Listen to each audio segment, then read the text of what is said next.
ou então só atentar para a leitura e olharmos no capítulo 6 do Evangelho de Mateus.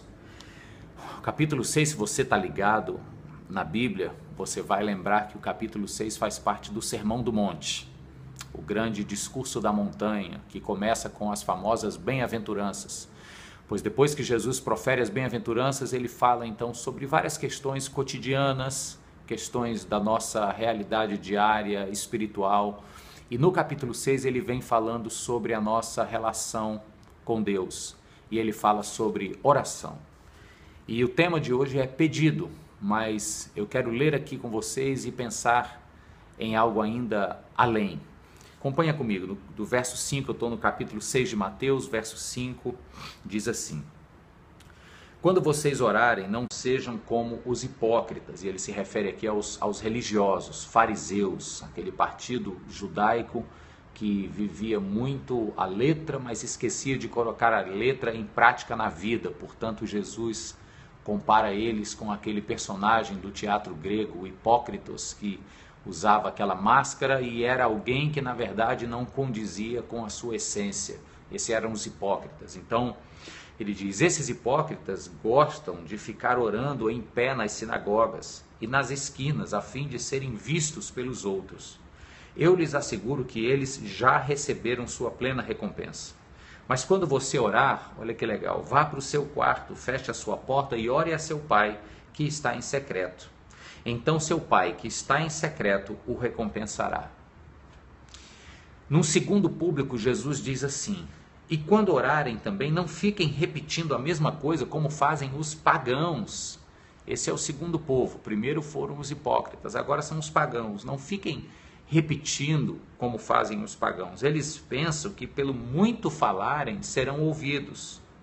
Não sejam vocês iguais a eles, porque o seu pai sabe de tudo o que vocês precisam. É o que está aqui no verso de número 8. Antes mesmo que vocês o peçam. Nossa reflexão hoje é sobre essa passagem, que fala sobre oração, mas que de uma maneira muito sutil também fala sobre a vida que vale a pena.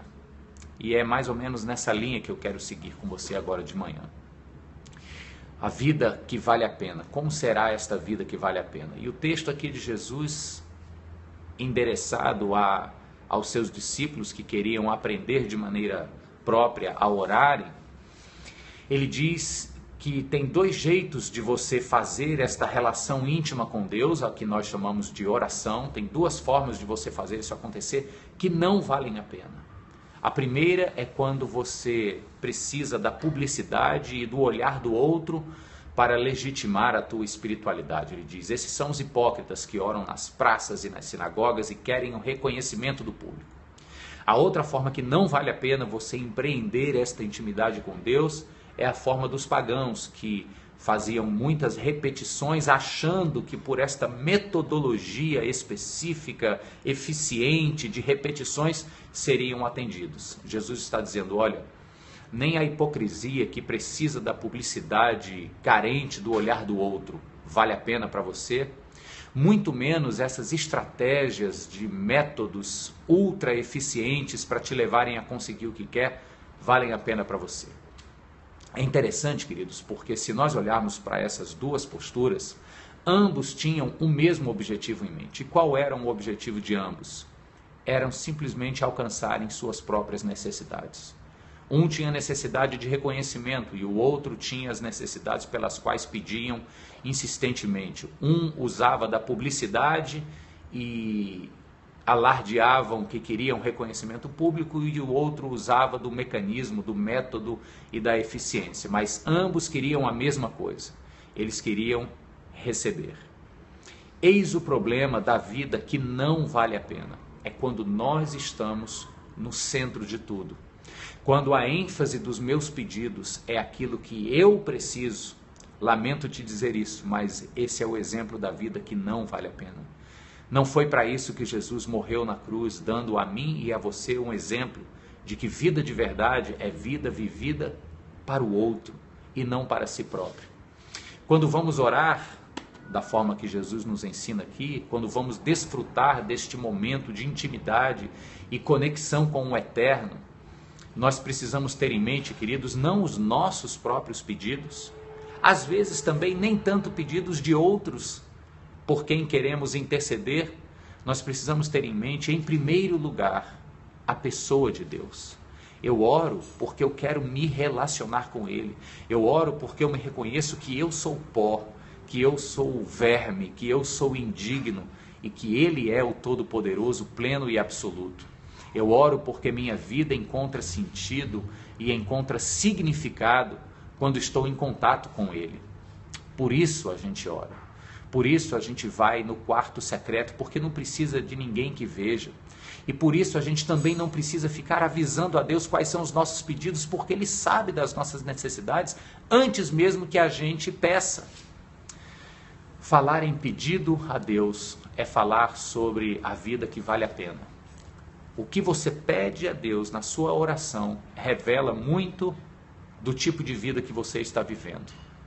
Porque se a tua oração, querido, se a tua intimidade com Deus se resume a apenas cobranças e petições, talvez você esteja olhando demais para o próprio umbigo e esteja numa relação equivocada com o Eterno, com aquele que tudo sabe, com aquele que te conhece e que te ama. Então você chega e diz, mas então, Mário, eu não posso pedir nada para Deus, eu não devo pedir por ninguém. Não é isso que estamos dizendo. Aqui nós estamos falando de ênfase. Qual é a ênfase da tua intimidade com Deus? Porque assim como Jesus denunciou os hipócritas e os pagãos, creio que hoje em dia Ele também denunciaria essa tendência que nós temos no nosso mundo, de pessoas muito cheias de si, de pessoas que olham apenas para o nosso umbigo, deste mundo individualizado e individualista, que senta para ter um momento íntimo com o Eterno e só sabem olhar para si próprios e pedir, e pedir, e pedir. Quando na verdade, queridos, o Pai já sabe aquilo do que necessitamos e tem prazer em cuidar dos seus filhos. Desfrute o teu momento de intimidade com Ele. Logo depois dessa nossa devocional aqui, vai para o teu quarto e tem um tempo de oração.